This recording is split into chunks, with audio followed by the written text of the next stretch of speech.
Buddhism बढ़िया है कि भगवत गीता बढ़िया है, दोनों में से क्या ज्यादा बढ़िया है, आज इस वीडियो को देख करके आप समझ जाएंगे, इसलिए पूरा देखिएगा।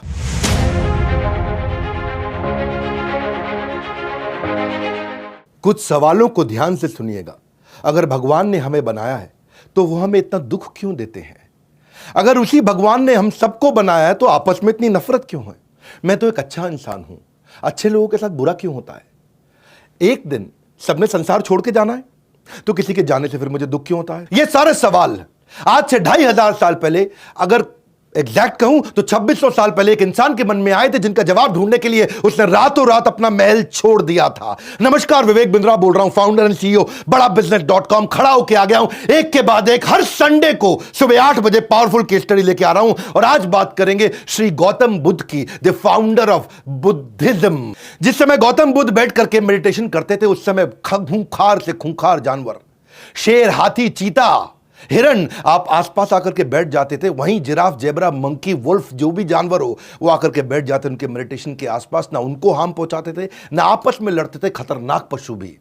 कल बुद्ध पूर्णिमा का दिन है, इसीलिए आज गौतम बुद्ध का स्मरण करने के लिए हम लोग आए हैं। वो निर्वाण जो गौतम बुद्ध ने प्राप्त किया, उनके साथ में आज मैं कुछ सुंदर कहानियां बताऊंगा, जीवन बदल देंगी, जीवन बदल देंगी आज ये कहानियां। लॉर्ड बुद्धा ये 9वें इनकारनेशन थे भगवान कृष्ण यानी कि भगवान विष्णु के मत्स्य, वराह, कूर्म, वामन, नरसिंह, राम, बलराम, परशुराम, बुद्ध, कल्कि। बुद्ध मतलब 9th इनकारनेशन, कल्कि अभी आने हैं। तो आज हम बुद्धा की बात करेंगे, उनकी शुरुआतों के दिन की पहली कहानी, जिस कहानी का नाम है दुखालयम अशाश्वतम। क्या है कहानी? है महाराज शुद्धोदन, सम्राट शुद्धोदन और उनकी महारानी महामाया, इनके पुत्र थे गौतम बुद्ध। जब महारानी महामाया जन्म देने वाली थी एक बच्चे को, तो सोची कि मैं अपनी मां के घर जाती हूं। अपनी मां के घर जाने के लिए जब अपनी टीम के साथ अपने आसपास जो उनके सारथी थे उनको लेकर जा रहे थे, तो रास्ते में उनको प्रसव पीड़ा हुई। जिस स्थान पर प्रसव पीड़ा हुई उसको बोलते हैं लुम्बिनी। ये नेपाल में पड़ता है आज के समय में, पहले भारतवर्ष में था। लुम्बिनी में एक पेड़ के नीचे उन्होंने गौतम बुद्ध को जन्म दिया। आज भी वहां पे लगभग 12 लाख टूरिस्ट हर साल जाते हैं, फॉरेन टूरिस्ट पूरी दुनिया से, और खास तौर से इंडिया, थाईलैंड, श्रीलंका, चाइना। आज जब ये इनका जन्म हुआ तो किसी योगी ने उसी समय बता दिया था कि या तो ये महान संत बनेंगे या महान सम्राट बनेंगे। महाराज सम्राट शुद्धोदन ने जब बात सुनी तो उन्होंने सोचा कि ये महान सम्राट बनने चाहिए, संत नहीं। अगर संत बन गया तो मेरे आगे उत्तराधिकारी कौन होगा? और ये संत ना बन जाए, इसके मन में वैराग्य ना आ जाए, तो इसे सभी प्रकार के दुख, तकलीफों से, समस्याओं से दूर रखता हूं। जब ये कभी दुख देखेगा ही नहीं तो उसके मन में वैराग्य आएगा ही नहीं। तो उन्होंने उनको महल के अंदर, राजमहल के अंदर ही पालन पोषण किया।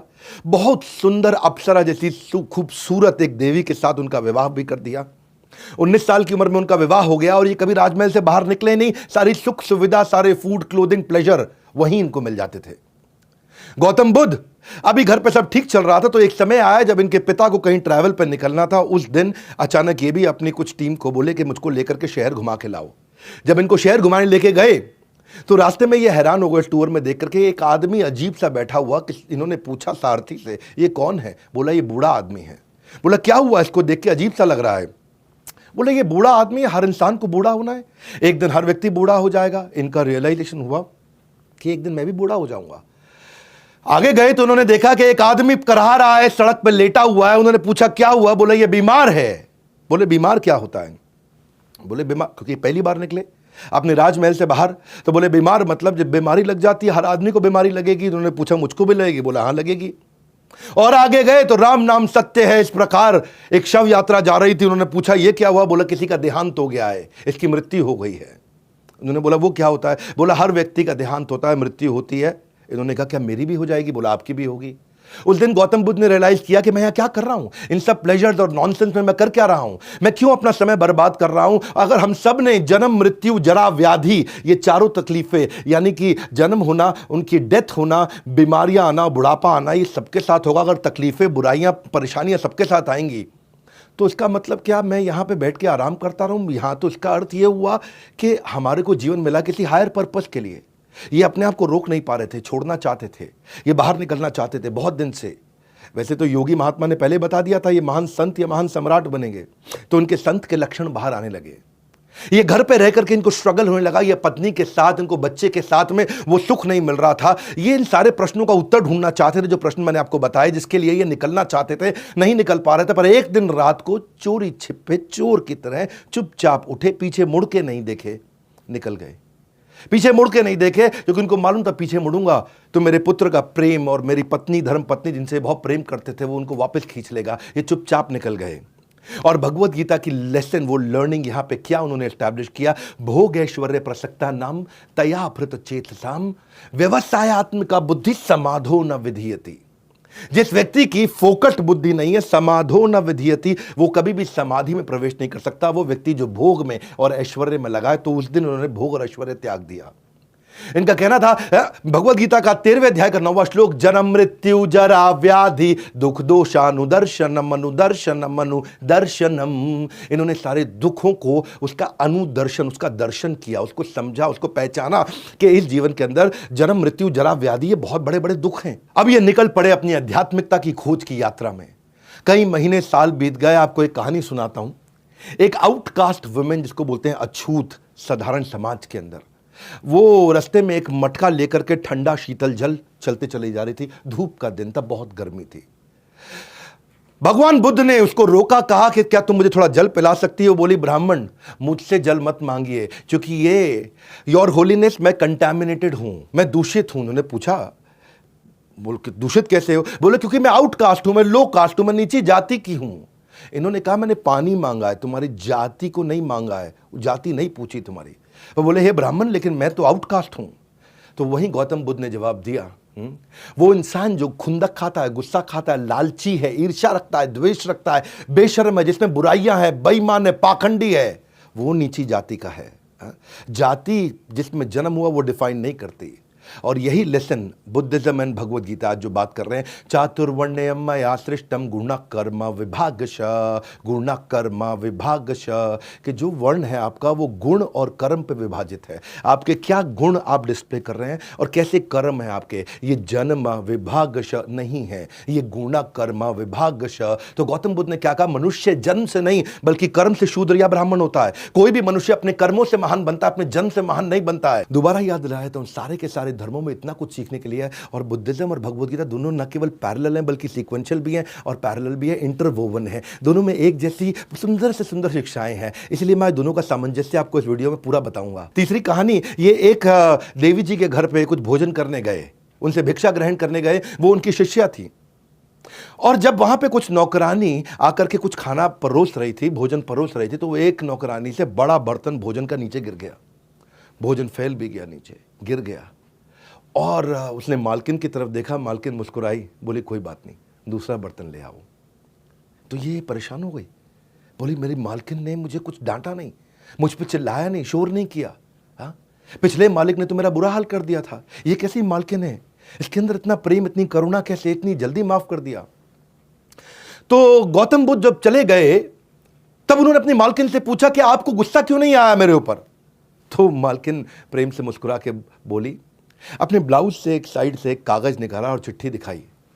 बोला कि आज सुबह सुबह मुझे संदेशा आया है कि मेरे पति और मेरे 8 पुत्रों का देहांत हो गया, किसी ने उनकी हत्या कर दी। बोला जब मैं उससे दुखी नहीं हुई और तब भी अनअफेक्टेड मुस्कुराहट के साथ भगवान की सेवा कर रही हूं, तो आपका बर्तन गिरना तो बहुत छोटी सी बात है। वो नौकरानी हैरान हो गई, बोले इतना बड़ा हादसा, आप हैरान नहीं हुए? वो बोली क्योंकि मैं भगवान बुद्ध की शिष्या हूँ, मैं उनकी डिसाइपल हूँ। और वही एस्टैब्लिश उन्होंने किया, वही एस्टैब्लिश उन्होंने किया जो 6 अध्याय के 19वें श्लोक में कृष्ण ने सिखाया, यदा दीपो निवातस्थो न इंगते सोपमा स्मृता योगिनो यत चित्तस्य युञ्जते योगमात्मना।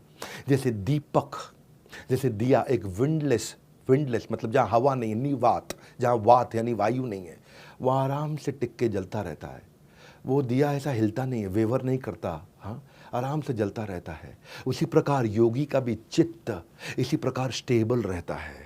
जिसने, गौतम बुद्ध कहते हैं कि जिसने अपने मन को वश में कर लिया, उसकी जीत को देवता भी हार में नहीं बदल सकते हैं, जिसने अपने मन को वश में कर लिया। ग्रेट लेसन्स भगवान बुद्ध ने जो लेसन्स दिए हैं वो इतने पावरफुल है। अगर आदमी इस वीडियो को देख करके इसमें कुछ भी अपने जीवन में उतारे ना, इतने शक्तिशाली, इतने ताकतवर हो जाओगे ना, आपको कोई हरा नहीं पाएगा। हाँ, ये वीडियो दे रहा हूं मैं आपको, हर संडे को पावरफुल वीडियोस देता हूं लाकर के सुबह 8 बजे, वापस खड़ा होकर के पूरी एनर्जी के साथ। आपने केस स्टडीज मांगी थी, लेते जाइए एक के बाद एक। चौथी कहानी, पावरफुल माइंड कंट्रोल। ये कहानी किसकी? यह हाथी की कहानी। एक हाथी जो राजा का सबसे शक्तिशाली, पावरफुल, ओबीडियंट, सेंसिबल और स्किलफुल हाथी था, लड़ने में, युद्ध कौशल में पारंगत हाथी, हर युद्ध को जिता के लाता था अपने महाराज, अपने सम्राट को। वो हाथी एक दिन एक दलदल में फंस गया, और दलदल में फंस गया। उसका मिट्टी के अंदर, चिकनी मिट्टी के अंदर उसका पांव उतना अंदर चला गया और बाहर नहीं आ पा रहा। सबने बड़ा जोर लगाया, बहुत मेहनत की, बहुत प्रयास किया, लेकिन हाथी बाहर नहीं आ सका। पानी पीने गया था और फंस गया अंदर। जब सबने सारा जोर लगा लिया तो उसके बाद उन्होंने गौतम बुद्ध को बुलाया, बोला भगवान बुद्ध आप मदद करिए।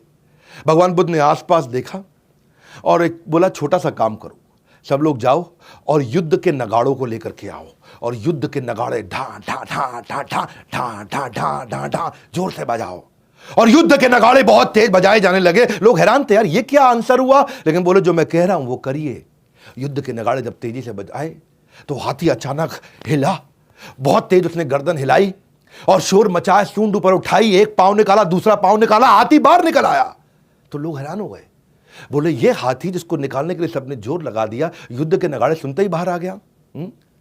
तो गौतम बुद्ध से पूछा ये कैसे हुआ? भगवान बुद्ध ने कहा इसकी फिजिकल एबिलिटी में कमी नहीं थी, इसको बस थोड़ा सा कॉन्फिडेंस और मोटिवेशन चाहिए था। वो युद्ध का कॉन्फिडेंस, मोटिवेशन, वो ढोल नगाड़े सुनते ही इसके अंदर वो ताकत वापस आ गई। अगर आपको भी कोई धक्का लगाने वाला, आपको भी कोई मोटिवेट करने वाला, आपको भी ऐसा कम्युनिटी, ऐसे लोग आजू बाजू मिल जाए जो आपको मोटिवेट और कॉन्फिडेंस देकर के बढ़ा सकें, तो आप में भी फिजिकल कमी नहीं है।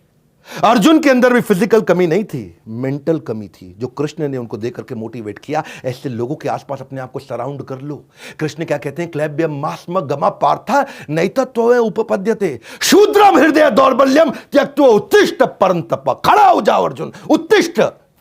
कैसे तुम्हारे अंदर इतनी दुर्बलता आ गई अर्जुन? ऐसा कोई आसपास आपको कॉन्फिडेंस, मोटिवेशन देने वाला चाहिए। हतो वा प्राप्स्यसि स्वर्गम जित्वा भोक्ष्यसे महिम तस्मादुत्तिष्ठ। कौन थे? युद्धाय कृत निश्चय। दूसरे अध्याय का 37वां श्लोक। कृष्ण क्या कहते हैं कि हतो वा प्राप्स्यसि स्वर्गम, अगर तुम्हारी हत्या भी हो गई, हतो वा प्राप्स्यसि, तुम स्वर्ग को प्राप्त कर जाओगे, क्योंकि तुम अपना धर्म का पालन कर रहे हो। जित्वा भोक्ष्यसे महिम, और अगर जीत गए, जित्वा तुम जीत गए, तो तुम भोक्ष्य से भोगोगे इस पूरी पृथ्वी को। इस पृथ्वी को तुम स्वर्ग बना करके